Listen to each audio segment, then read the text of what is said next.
It's a good morning. It is a good ass morning. Hello. Hey, plants. Hey, Brittany. Good to see you guys in here. Rose, what's up? Hi.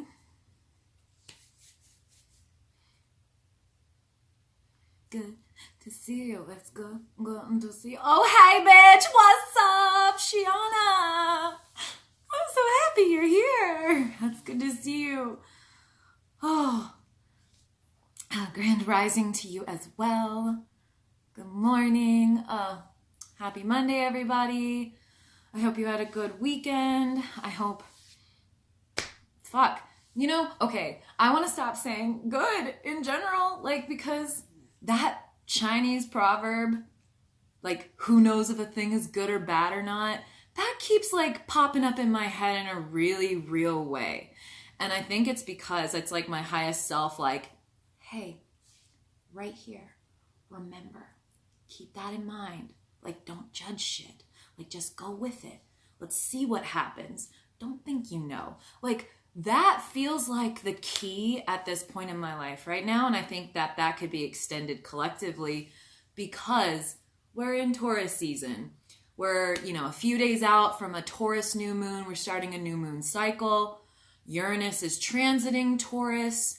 We're going to be asked to really call into question, really evaluate our relationship to the physical right now. And a lot of that is going to look like challenge. A lot of that is going to look like fucking up my comfort zone, man. I don't feel comfortable with this. The clench might come. And I just would like to invite every one of you guys to tune into the clench. The clench is where you're being asked to release a little more. Okay? And don't think that it's all about getting so comfortable with things that were uncomfortable immediately. But it's about recognizing that the process of getting there is the transformational thing. It is the act of becoming something new. The process is it. We talk about this a lot. Human beings are Sisyphusian. If you guys don't know the myth of Sisyphus, it's where, this dude is kind of doomed, we say, to push this boulder up a mountain. And as soon as it gets up to the top, it rolls back down. And that's, you could say, his karma, the work he has to come and do, which is, I will effort and I will strain and I will get to the top of the mountain and it'll all be for essentially nothing. But it'll never be for nothing because every single time you push that boulder up the hill, you are gaining so much valuable data. Every single one of our mistakes, wrong turns, bad choices, who can tell if a thing is good or bad or not? Because I often believe that when we have these deep draws, callings, you could even say, to a direction that, let's say in hindsight, down the line, you look back on it and you're like, oh shit, look at all the mess I got myself into here. Look at the universe of destruction I created by going down this path. Okay? You will get to points in your life where you can look back at situations, look back at relationships, look back at jobs you accepted, look back at times you moved, etc. And it really will seem like, wow, boy golly, I really fucked up there. But this is part of our narrative that is old belief, old paradigm, and that's why we are still dealing with present feelings about it. And that's what we need to be aware of. So why haven't I done it yet? I know, and yet I don't act. This is a huge point of shame, I think, for so many of us. But it's all predicated on this kind of achievement-based false narrative that our society has really only plugged into the system within the last 60 years. It's a fairly new program, but again, decades of running it in, decades of practicing it, decades of, confirming a congenital hallucination to one another, and it feels fucking real, okay? But it's not. It's not. Things can shift really quickly. Things don't have to be the way they always were. By virtue of seeing where we are in the present moment and recognizing what we can unlock by paying attention to the present instead of what we all tend to do, which is ruminate, stew, obsess over the past, freak out, have anxiety, and worry about the future. The truth is that very few of us are actually operating in the present, where we would see, if we were really embodying presence, we would see where we have access to the plane of causality. And we can also see clearly the world of effects, all the vortexes that have been created over long periods of time of people's attention, focus, and action. That's why we have narratives that are the dominating culture. Have y'all heard of this in, I guess I don't even know what field of study people would talk about that, because I'm an audio addict. I have taught myself everything. I went to college for like a year and a half. So I don't exactly know where all these terms originated, but I'm a voracious reader, and I'm always like, not only reading books, but I was a Tumblr, kid growing up. From 2010, I had a Tumblr, and that's where political voices started going to, the people and people who were in college at that time. And so I definitely got, a secondary education through a lot of the people that I surrounded myself with online. But God, now I'm going to forget the fucking term I was talking about. I'm gonna just have some coffee real quick. She gets going, y'all, and then she tries to explain something. I should never explain anything. Why have I not learned that yet? My highest self is like, bitch, you only get in trouble when you try to explain something. And I think that's based on an assumption like, oh, will this be... oh, hey, Jean. Oh, I think I said audio addict as somebody who's a self-taught person. But there was another term I was trying to refer to. Oh yeah, the dominating culture. So that's the dominating culture is who gets to run the narratives, or whose narratives, who our collective narratives are serving. So that would be white supremacy. That would be, the cultural beauty norms. It would be, kind of the operative, how people structure their lives. You go to work 40 hours a week, you have a weekend where you go and you drink, and maybe you get a few responsibilities done, but you never really rest, and you get back into it, and you do all of that until you die, Oh, thank you.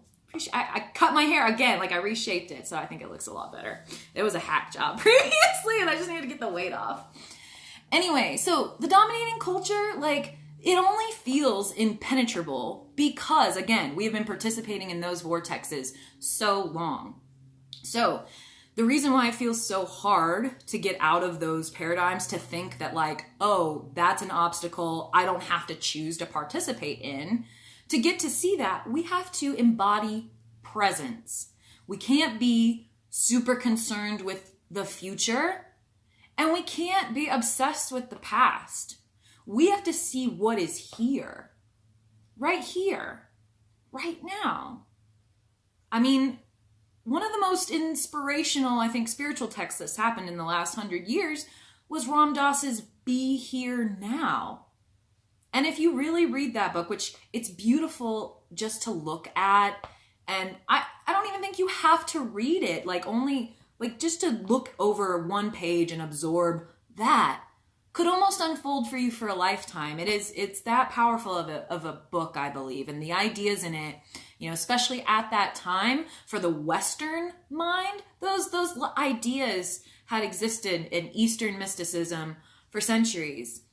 But be here now, like, bridged that understanding to the Western mindset. And what have all the yogis, all the masters, all the gurus, all of the great teachers, they really stress presence. They really stress, like, honestly, I would say holding space for the world. And y'all know what I believe about love. Love is radical acceptance of what is. It's, yes, you are allowed to be here. You are an offshoot of creation, good or bad. You are allowed to be here. That is what love is. That's like what love comes through, I think, the dimension of humanity and consciousness that we're exhibiting now, to kind of, that's what it's trying to realize in these little antennas that humans embody, you know? And this morning, a big word came through for me. The guides, I think, my highest self, were like, you get wrapped up in the time it takes to get where you're going, to make improvements, to change, to shift. You get all bent out of shape about that. You get all shameful about that because you have forgotten, again, that your problems, your flaws, where you are now, your smallness is a part of your bigness. All the ways that you are flawed, fucked up, and broken, and, not aligned with yourself, and all of that, this inherently expresses your infinitude, because this is a part of everything. This is a part of all of manifestation, all of creation, all that will ever be. You are an inherent part of it, and you can't separate it from that. So if you can imagine yourself 2 years from now, 3 years from now, 5 years from now, 10 years from now, if you can imagine highest self, you need to understand right now, you are no different from that version of you. You cannot be separated. Time and space are illusory. They only exist in this dimension. They only exist through the lens that we have evolved to look at this world with. That's it. You cannot separate. Where do you stop being you? When did you stop being the old you? When did you stop being the kid version of you? When were you no longer a teenager? There is never these defining points where because you didn't ever stop being one thing. You're always slow rolling into what you are. You are always unfolding into the totality of what you are. I think about, our mother's wombs. And, there was that meme going around for a while where it was like, our grandmother technically had us in her body as soon as she conceived our mother. Like,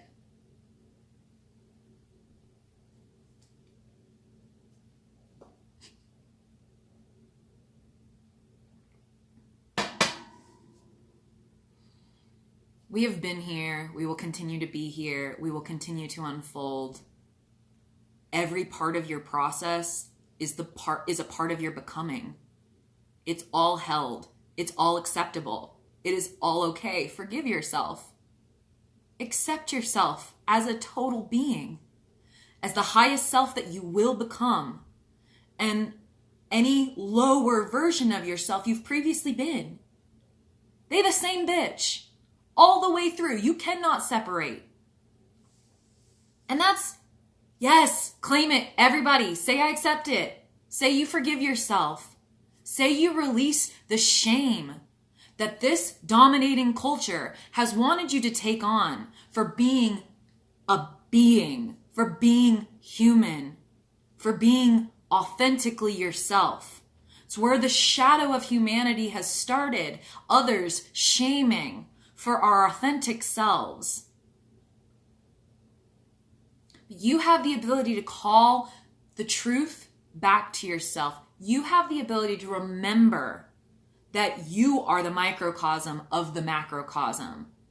The universe is expressing its infinitude through your smallness and your limits and your frailties and your insufficiencies, according to other people or according to someone else's value set. I don't know. Whatever people think are flaws, are imperfections, are the weaknesses of the human constitution. Forgive yourself. Accept that that's here. If we are unwilling to look at the scariest parts of existence with love and acceptance, if we are unwilling to do that, we have no access to the creative plane of causality where we can choose new vortexes. We can see, oh, I don't want to jump down into that. I don't want to feed the hate narrative. I don't want to feed the, people with different religious beliefs are scary and different than me and I don't want to feed xenophobia of any kind, that resistance of the other. I want curiosity of the other. I want recognizing that that's another portal into understanding the big self, the whole self, which I am a small expression of. We don't have access to that though if we are living in the past, focusing on what has happened, focusing on our past pain, focusing on all the stories we've always told. Let me ask you guys, are you courageous enough to connect with yourself in a totally raw and deep and open way with the intention, I don't know how I'm supposed to show up in life? I would like to experientially know that. I open myself up to experience, I open myself up to what will happen, and I open myself up to the lessons that will come with them. I see in thought there being a disconnect because it's one that I'm studying. I'm studying to see where I can weave these two bridges together because my small mind can't see where they overlap, and that's hard. But where we're supposed to be sure of our standards, sure of our values, sure of where we're aiming, sure of where we're going, not allowing other people's influences to derail us. However, I wonder, where are we when we set up all of our standards and values? Where are we in our mental state? Where are we in our emotional state? Where are our beliefs aligned? Because if we set it all up without addressing core beliefs, we could definitely convince ourselves, oh, I'm setting up standards for my life. Oh, I'm honoring my boundaries. Oh, I'm da-da-da-da-da. And all the while you could be isolating yourself. You could be Four of Cupsing it, bitch, where you get so addicted and comfortable in the emotional security that your narrative constructs for you that you can't even see when the hand of God shows up out of nowhere, offering you a new opportunity for who fucking knows what's in there. So I understand where we can get lost, where it's okay, I want to be sure of my shit and I want to be aimed at my shit. I don't want anybody getting in the way of my shit. But I don't want to be so rigid in my shit that I don't know when the universe is saying, hey, not your shit, but my shit, be done and watch what happens. Because you always have an option. You are not forced to participate in any opportunity that the universe shows your way. And this is another interesting thing. And it's funny, I was thinking about this morning too. And it's based on kind of an old school Christian ideology. And one of the ways I do shadow work is by embracing the things that seem terrible or seem scary in that ideology, embracing it in a way that works for me and empowers me. And that's what shadow work is. And I told you guys a couple weeks ago about my kind of trip, my psychedelic trip to hell, where I claimed it as a video game, a virtual reality in which, hey, if I can identify my consciousness, then I'll figure out what I can control in this dimension and we'll go from fucking there. We'll kick ass as much as we can If I can identify that my body could burn up and like I could still operate, then whatever, you know, I claimed that. And one of the things, like in this big conversation my dad and I had recently when I was in Texas, you know, he was like, when we go to heaven and we sit down for Judgment Day, what is going to make everyone cry and devastated is not necessarily the list of your sins, though that'll get you. He was like, it'll be all the opportunities that you're going to have to sit through. You're going to have to watch your whole life over again. And you're going to see every opportunity that you had to be the better person, to be the highest person, to elevate, to help someone else where you didn't. And you're going to be like devastated. You're going to be like just so sorrowful. This morning, I did tapping on that. I fucking tapped that. I was like, even though I have had billions upon billions of experiences, opportunities, chances to be my best self and highest self, and I did not operate to that level, I love, accept, and forgive myself anyway. Because my total experience is a part of what I consider divinity. So the process in which divinity unfolds, who am I, the microcosm, who's just trying to figure out its interface with consciousness? Like, I don't fucking know what's going on. Who am I to judge? The process through which I unfold to learn who I am again, to remember my power, to claim my personal authority in my life. This is a hella Pluto retrograde theme that we're going to be asked to come into contact with over the next 5 months, y'all. Pluto goes retrograde every year, and it's an amazing time to call into question, do I trust myself? Do I believe that I have the power to interface with life on my own terms? That my value systems are worthy? Because I am an individuation of the all. I am a microcosmic expression of the macrocosm of all that is. It is a miracle that I have manifested into this physical flesh form that can exist on this planet in this incredibly rare Goldilocks zone where life like this can manifest. And I find my consciousness in this fucking body right now. That's a goddamn miracle. So I am going to recognize my opportunity and recognize the rarity that consciousness would find a living vessel that is this capable. And I'm going to interface with that understanding in terms of what can I do? How can I show up? What could my impact be? Instead of responding to the world around us, which is the world of effects, society's effects. You know? And yes, we are all going to start. We're going to start our lives down in the vortexes of where society has, you know, gotten to without, you know, our active control, at least in this lifetime. That's where we'll start. But we have a choice in this life to elevate, to have a consciousness experience, to go from the realm of unconsciousness where you believe that the world of effects is the way it has to be, to recognizing that if in the present moment we choose something that's never been done before, in the future we will get a result that's never been seen. So as we interface with consciousness and we choose to interact with it, that's where we see choice in our life. That's when we open up the door to free will. Before that moment, I actually don't believe that you have access to it. And so many people, especially freshly woke people, which I hate saying that word now, but whatever.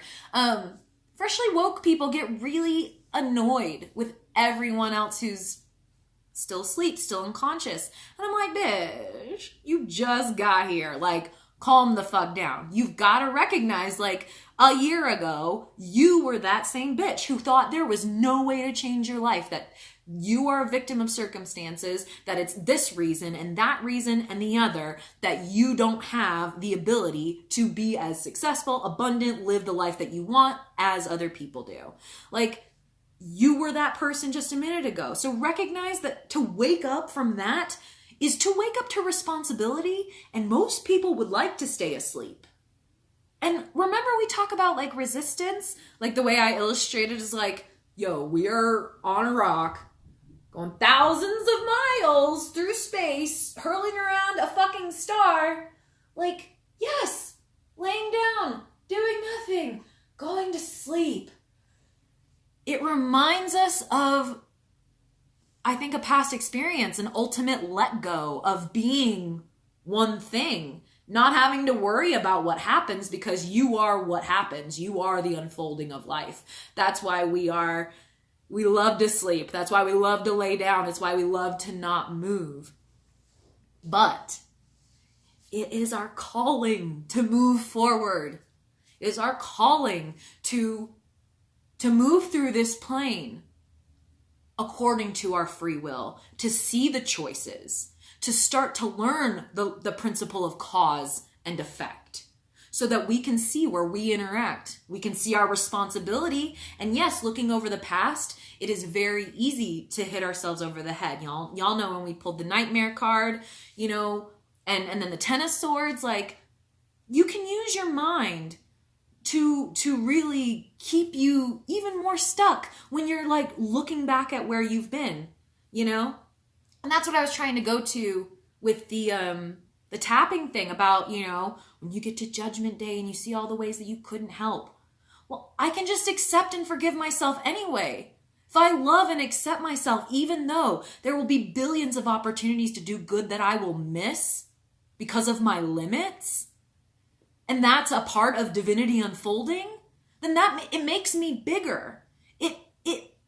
Do you see, guys, how like certain beliefs make other beliefs false? We were talking about this with the fucking Gödel's theorem of incompleteness. So in math, you can create a formula, you can create a rule set, okay? So that's like the framework for our universe, what we understand about the universe. You can create that rule set and you can find all these formulas to make functional stuff happen in the world. That's true, that works, it's functional. So you can create math, you can create science that leads you to answers that are palpable, that you can use, that are functional. But you can also create a whole new rule set with formulas that do the exact same thing, that function, that operate fine, that you get good results with, that you can define the world, but it's completely different rules. So you have to define it differently. The formulas look nothing alike. And in fact, some of the results could prove the alternate realities false. Okay? So we have space for that in this dimension. And it's a mind fuck. It's a mind blow. I get that. But that's how you navigate the dominating culture. You navigate it by recognizing that, like, even though it has long-term power, by energy, attention, and time, you can derail that. You're the energy source for all vortexes. If you're not putting your attention into them, they're not spinning. At least they're not spinning for you. They're real in other people's lives, and you can't tell them they're real. You also can't tell them that they can't suffer from them. You can't tell them they're not stuck in them. You really can't. People hear that message when it's time. You can't tell people anything about their vortexes. Let me just tell you. We talk about it because those who have ears to hear and who are ready to not only absorb information, but to act it out, they're going to get inspiration from this and move. But me saying it has nothing to do with your readiness. We've talked about this too. Whether or not we actually make shifts and changes in our lives boils down to our willingness. Are you willing to do something new to get a new result? Or are you addicted to obsessing over the stories you've always told yourself, over the stories that the dominating culture has always told you, the stories that even your peer groups, even the people you admire. Listen, if you come away from something they say, even if it's a really eloquent and very smart diatribe, if you come away from it feeling negative, feeling out of control, feeling disempowered, don't allow what they're projecting to affect how you feel. Because if it's fear-based, if it's causing you to contract at all, now question it, ask why. Ask why, because sometimes people say things that, it calls us in, and that's very uncomfortable to look at new stuff. But if somebody's talking about the state of the world, and because I hear so many people that in other areas of life, I very much look up to them. I look up to their work ethic. I look up to their creativity. I look up to their vision, etc. Then they'll say things like, the world has never been this dire. The world has never been more full of despair. And I'm like, bitch, ew, no. And I know that's judgmental. That's my limitedness. And I love myself and forgive myself and accept myself for being petty in that moment. However, just think about the way we're talking about that, when the truth is more likely the fact that we just have never had this kind of access to information. And also, the media is owned by people who are empowered by keeping us in fear. Because when we're in fear states, we are going to try to soothe ourselves through any means necessary. And these cultural engineers, the people who actually are invested in learning how we work so they can sell us shit, they know exactly what emotions to tap into that get people to spend money, that get people to serve a master that is not going to serve them. And we want to set up a good king in this society, you know? I mean, I don't think no rulership is actually functional, like with 8 billion people on this planet. But I would like a ruler that serves me as much as I serve them. Jesus fucking Christ, right? But the systems that we have put in place, like money, you know, these do not serve us back. They don't. They funnel into one direction, and it's not based on, oh, everybody's so evil and they designed it this way. It's actually just it's just a principle of life.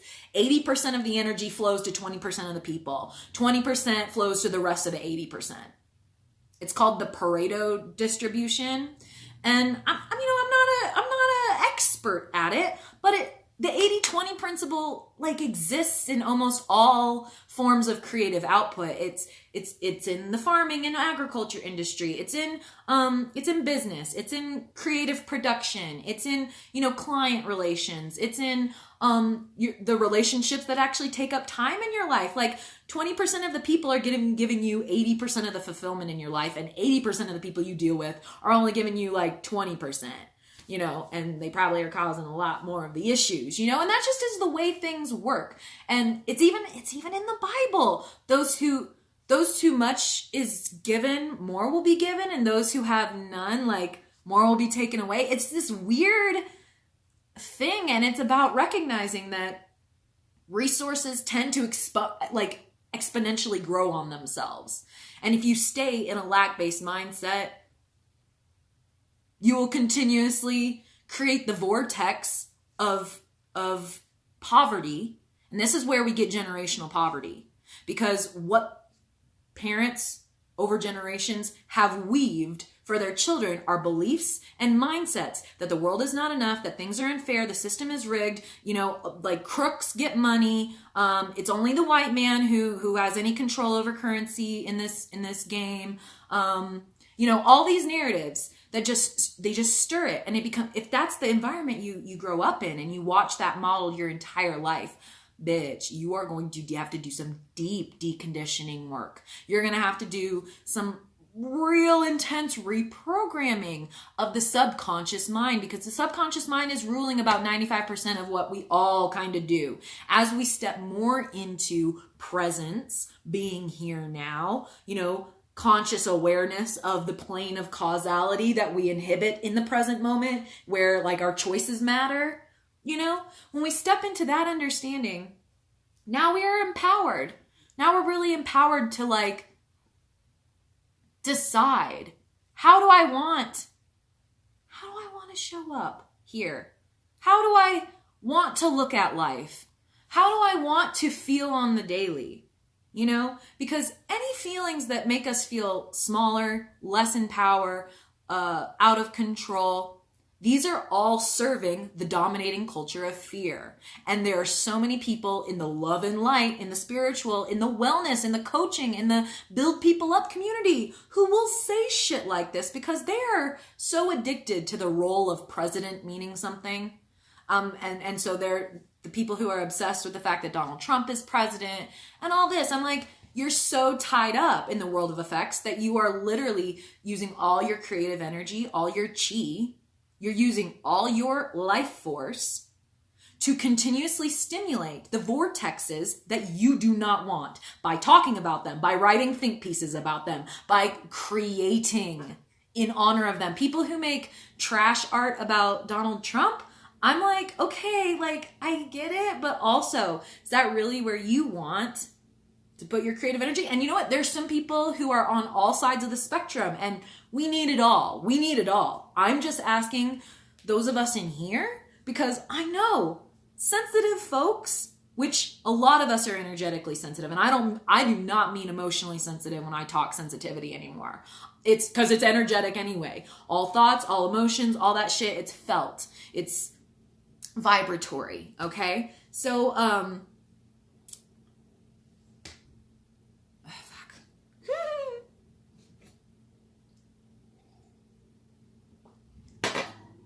oh, you guys.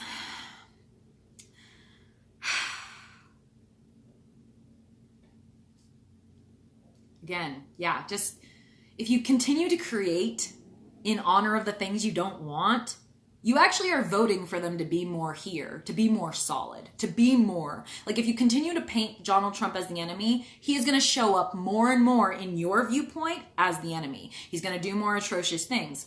This is something, oh my God. So last week I went down a Bruce Lipton hole, which he wrote The Biology of Belief. I heavily suggest that book, even though there are certain versions of it where it doesn't feel like it was like proofread very well. Don't take that as like any indicator of what this motherfucker is bringing to the table in terms of information. The holistic psychologist stands Bruce Lipton, as well. So, and I've been watching, reading, listening to his work for like 20 years.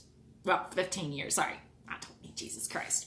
Whenever the What the Bleep Do We Know came out, do y'all remember that? Down the Rabbit Hole. It was like a little wonky, but it was starting to spiritually connect quantum physics to like how to navigate life. And yes, it was connected to the law of attraction, all this shit, and it was kind of a little weird, a little wonky, but the principles down there, a lot of really solid stuff. So I got connected to his work back then. He was talking about how, like, when we talk shit about somebody not in their presence, do you know what we are doing? We are sending them think shit about me as an energetic message in that moment, or do something bad to me. Or like, for instance, if you're talking to your girlfriends about a boy you're seeing and you're like, I don't really trust that he's where he says he is, like, he might be like, this person is like really insecure about where I am, and that's really unattractive. Do you know what I mean? Like, thoughts and feelings are energetic, and they don't stay in your head. Like, people are reading your fucking thoughts. They don't know they're doing it, and you don't know that it's happening. And nobody will act as if that's what's going on. But listen, everything is energetic. We interpret so much that we don't know that we're interpreting. That is why, like, texting messages, like, you can't communicate with people adequately because we are so used to communicating non-verbally in so many different ways. Tones, pitch, like temper of your voice, all of these things matter in communicating something to somebody. Just a written word does not do it. It does not do it. There are so many other things that our brain needs and wants to get as data to interpret what's happening in front of us. So, you know, and beyond that, and to think, you know, necessarily like how you feel weird or awkward around people, how that can just be the way that you're framing the way you're thinking about them. So like I was saying, you know, because of these connections and because thoughts are energy and because thoughts don't stay in our head and because emotions are they're recognizable by feeling. We don't need to have we don't have to have verbal communication to understand that they're happening. That especially if you've bonded with somebody else, we know mirror neurons are a huge thing. So that's what's happening here. So if you're over here to someone else projecting fear, worry, bullshit, judgment, like they're not meeting my expectations, all this kind of stuff, you are literally like sending a feeling of negativity about you to them in that moment because you are projecting negative emotion about them. All they can experience is you and negativity because they have no other cues to what's going on. So all of a sudden they could have just been minding their own business, doing whatever, and then maybe they're like, is this even like a relationship I want to maintain? I don't think they trust me. Like, what is a relationship without trust? And then all of a sudden, like, boom, like they're like, you know what, maybe... And maybe it could have been something nice, and maybe it could have been something beautiful, and maybe you could have learned more from it, But again, it's one of those situations where our addiction to the way things have been, which is you go to your girlfriends, you complain about your boyfriend, you tell your mom, you You don't go to the person who you actually are having a problem with, and you don't communicate with them. You take it to other people, and you hash it out as venting.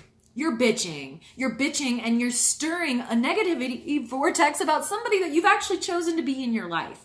So if you can't rein that in, if you can't rein in the addiction and the obsession with narrating our lives in dramatic senses and in ways in which I'm not getting exactly what I need, so girlfriend, like my standards, like,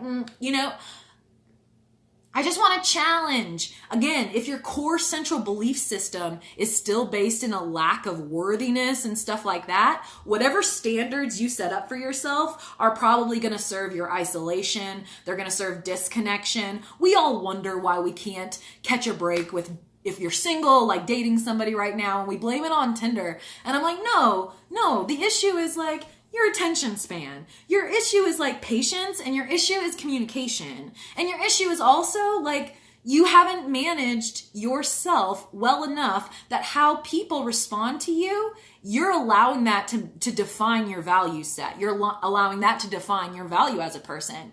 But if you come to the table, if you come to, looking to hook up or looking for a lover or looking for a relationship in a place where it's like, yo, I don't fucking need this. I want this. I've done the work to like figure out who I am, and I feel pretty confident in who I am. So I can express myself without like fear, and even if I like somebody, yes, there might be fear that they don't feel the same way, but I also know myself well enough that if this person isn't interested in me, then I don't want them.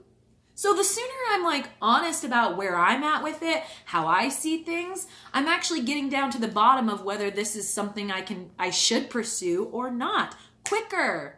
And that actually serves my evolution even faster. Do you see how like we just can start with a narrative and a story and keep letting it unfold to make you bigger and make you unbothered? Define yourself this way and then show up in life as this bitch. And it's not about repressing those feelings as they come up. It's being honest about them, being like, wow, I can feel, my reaction to rejection.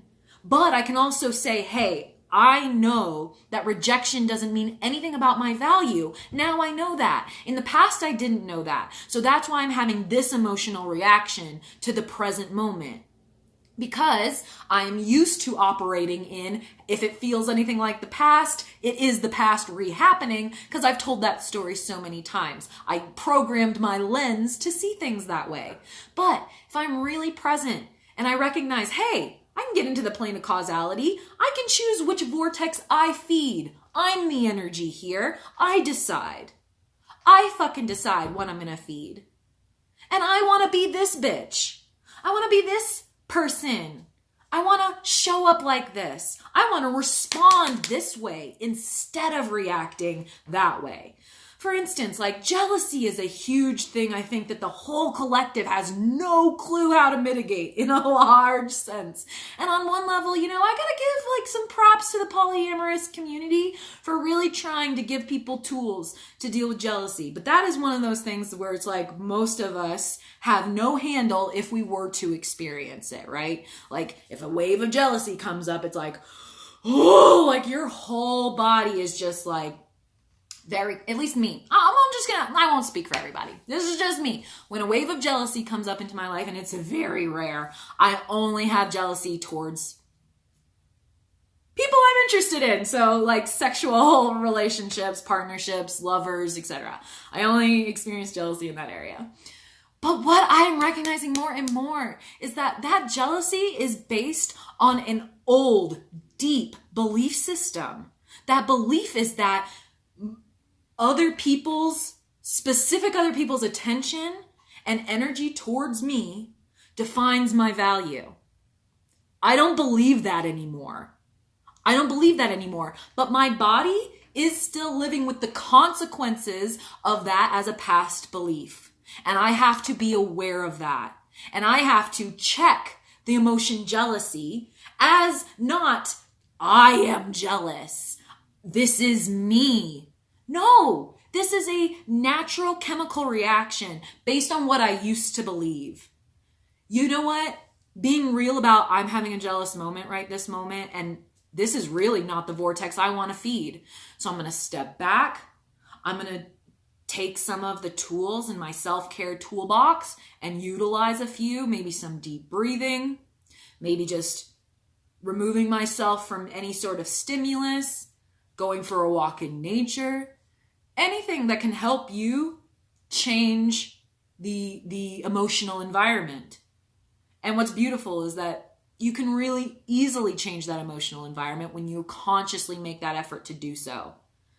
And you can see that a wave of jealousy like that, when you start checking it with your conscious understanding, yes, will your heart still tinge? Yes. Will you feel the reverb of the jealous moment happening to you? Yes. But you got to recognize if you continue to focus, oh, I can feel it.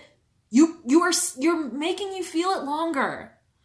And it's not about saying, I don't feel it. It's saying, I do feel it, and I would like to feel something different. I would like to feel a different way.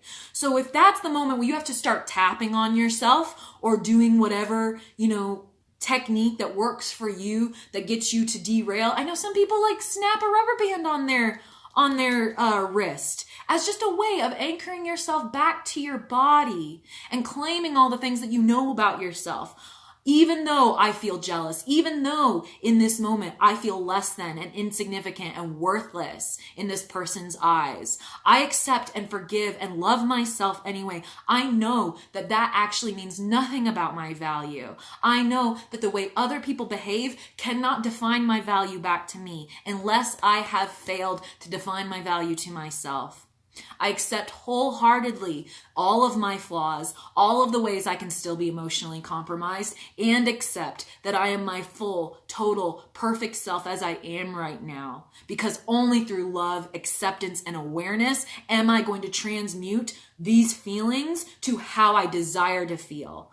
Only by practicing the feelings I want to feel instead of allowing reaction to rule my life, only by showing up, only by putting in the practice, only by running a new narrative, do I get to have a new result in the future. And I can stand in the balance, hang in the balance while I am uncomfortable. Hanged Man vibes, hello. He's popping his head in every chance he gets this 2019. It's our tarot year card based on numerology. But his whole job, he's got that light beam around his head, a little solar ray. That's evidence of consciousness. And he's wearing it's either a red top and blue pants or the opposite. So that's feminine and masculine energy, perfectly in balance. He's hanging upside down. That's obviously uncomfortable. But he's kind of adjusted his leg into that 4 position. So it denotes this whole getting comfortable in an uncomfortable position. It's like yoga. You're consciously putting yourself in say hot yoga. You're in a hot room, putting your body in these uncomfortable positions, and you're going to stand there and you're going to breathe because you consciously know what this is serving. This is serving your mental clarity. This is serving your emotional stability. This is serving your physical health. This is serving you as a holistic being. So this is what you're being invited to in this moment. Whatever you're being challenged on, whatever way you're being asked to grow, whatever way you're being asked to step outside of your comfort zone, that's Taurus. Recognize that by embracing that, not free of fear, but with courage, which is to act in the face of fear. Trusting that by showing up new, you're going to get a new result. And that's fucking worth the risk. That's fucking worth the risk. Staying the same is way too big a risk. Staying the same keeps us trapped. It keeps us in the cycles of feeling disempowered, feeling like we don't have the life that we want, feeling like we're not free to create the lifestyle and the reality we want to be experiencing.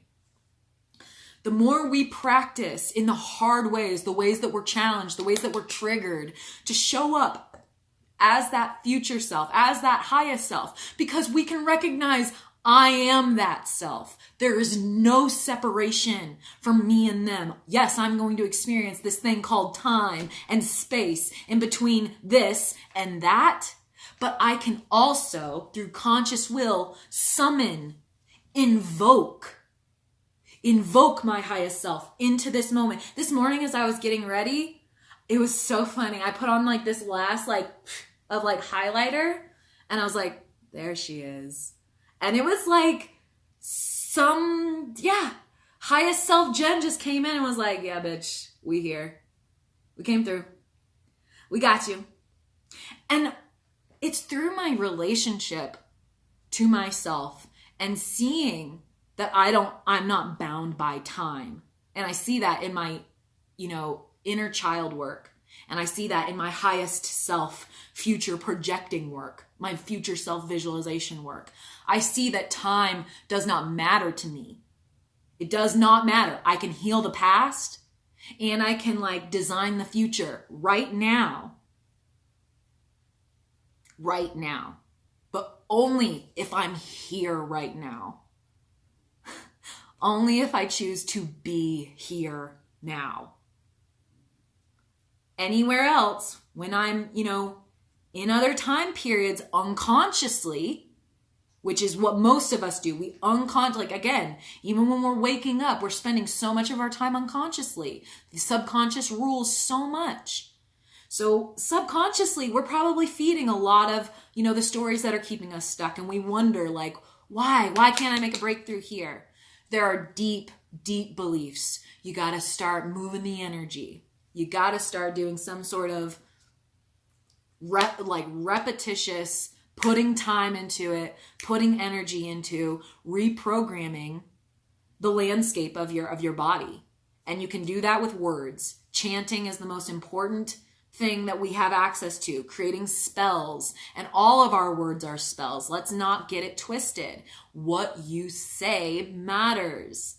We speak things into existence just as we write things into existence. So whether you are, a journaler or you're an orator like I am, that's why I have journals, but they're so scattered-brained. I have a really nicely chronicled list of video journals, video diaries that I've just, they're so much more easy for me. And it's so much more easy for me to understand and to feel again where I was because of all that nonverbal communication stuff. But again, what we speak over our lives, y'all, that is what we're praying for, what we want. How we talk, no matter whether you're doing it consciously or unconsciously, how you talk about your life is praying for that thing.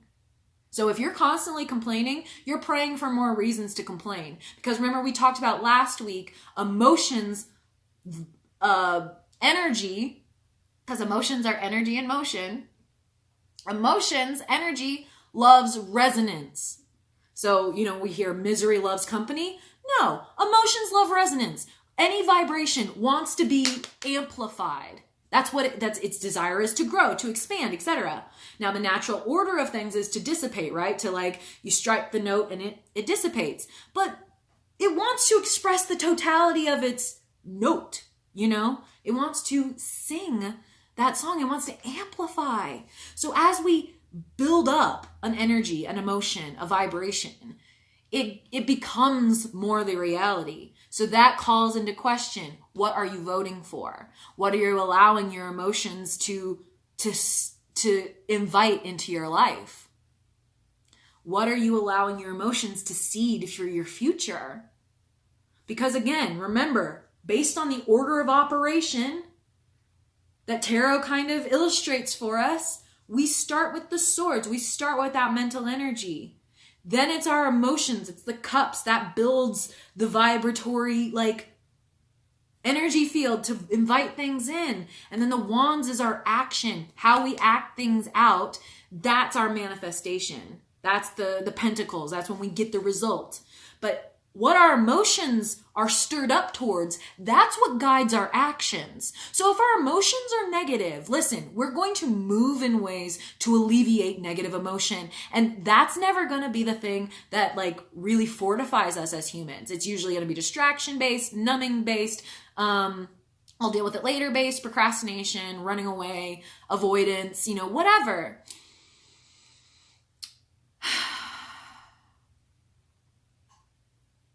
So I think by leaning into our imperfections and looking at what's there and seeing how we can how can I make that a strength? How can I utilize that? How can I accept this as the total part? How can I accept that I had a jealous moment and yet consciously, I don't want that to be the way I respond in a situation like this.